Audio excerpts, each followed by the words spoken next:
All right, let's do something a little different today. We're always thinking about our bodies from the outside, right? What we eat, how we move. But what if we could actually take a trip inside? What if we could be a fly on the wall and listen in as our own organs face a pretty big challenge? 36 hours with absolutely no food. So, what is really going on in there? Because it's so much more than just a rumbling stomach. It's actually this incredible drama, a story of crisis, quick thinking, and ultimately a total reset that happens deep inside. And today, we're going to follow that story, moment by moment.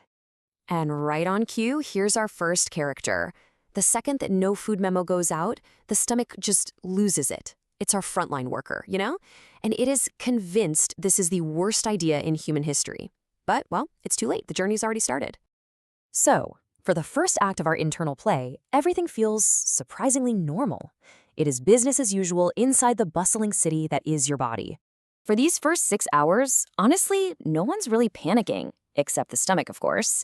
The entire system is just humming along, running on glucose from your last meal. Energy is flowing, trains are running on time.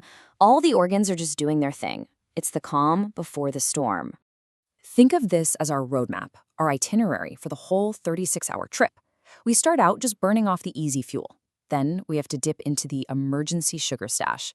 After that runs out, things get really interesting with a radical fuel switch that leads to this incredible deep clean. It's a journey from panic to power. And here we go. This is where the plot thickens. The main fuel tank just hit empty. The first real challenge is here, and the body has to figure something out fast. You can almost hear the alarm bells going off, right? The easy energy from that last meal is gone. But just as panic starts to set in, the brain, our calm, cool, and collected CEO, gets on the intercom and gives a crucial order. And the liver, the quiet, strategic hero of this story, just steps up and says, "On it," activating the backup generators. So it's really important to know, this isn't a total disaster. Not yet, anyway.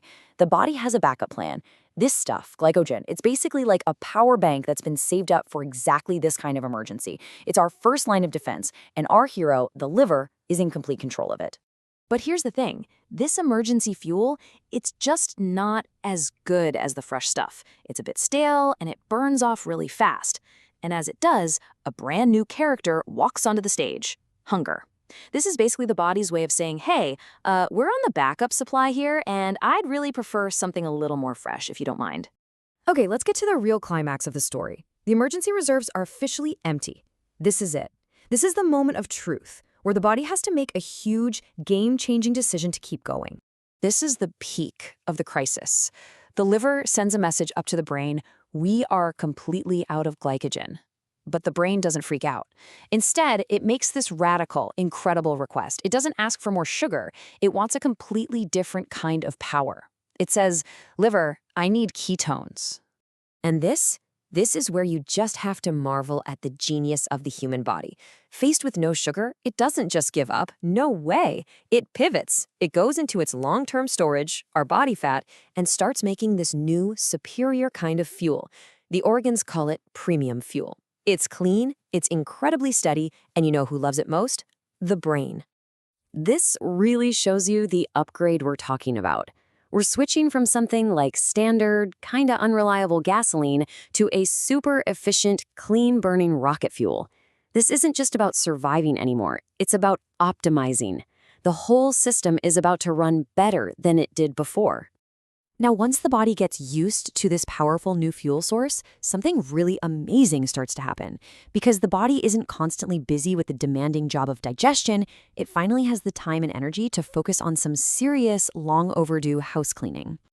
This is the payoff. This is the big reward for getting through that earlier struggle. All that energy is now being redirected to this process of cellular repair and cleanup. It's a thing called autophagy.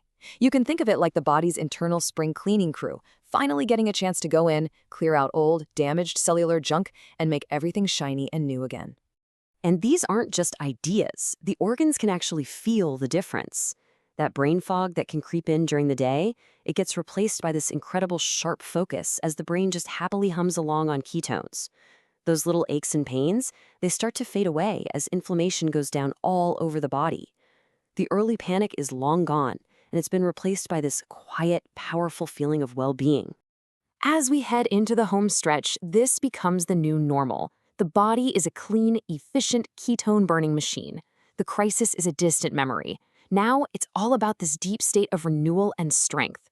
The reset is complete. So, our 360-hour story is coming to an end. Our organs have made it through the storm, and they've come out on the other side totally transformed.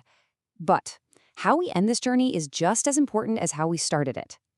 And the final verdict from inside? It's unanimous. The organs feel stronger, they feel calmer, they feel cleaner than they did before this whole thing started.